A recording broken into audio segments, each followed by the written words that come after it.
मित्रांनो, कंतारा मूवी कर्नाटकामधल्या या भागांमधील तमिळनाडू कल्चरवर आधारित आहे। या मूवीमध्ये चामुंडा देवी, पंजुरली व गुलिगा भगवानांच्या शक्ती दाखवण्यात आल्या आहे। पण नेमकी या तीन देवतांची कहाणी काय आहे, चला जाणून घेऊया।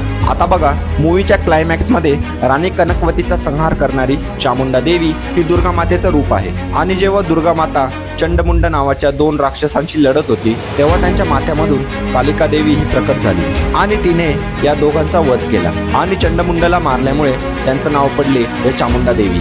आणि ही चामुंडा देवी ही गुलिगा भगवानांची बहीण आहे। आणि मित्रांनो, कंतारा मूवी मध्ये तुम्ही हे सॉन्ग नक्की ऐकले असेल।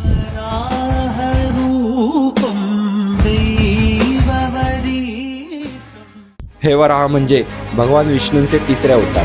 आणि कंतारा मूवी मध्ये दाखवण्यात आलेले पंजुरली देव हे वराह अवताराचे स्वरूप आहे। जेव्हा वराह देवतांचे 5 पुत्र झाले, त्यामधून एक पुत्र हा बाकीच्या पुत्रांपासून कैलाश पर्वताजवळ हरवला आणि त्या एकट्या आणि हरवलेल्या पिलाला माता पार्वतीने पाळले।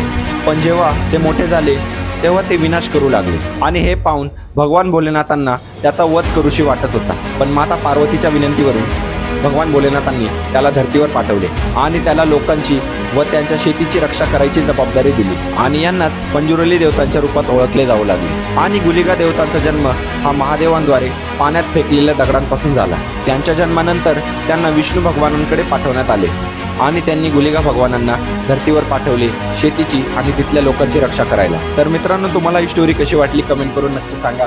धन्यवाद। जय श्रीराम।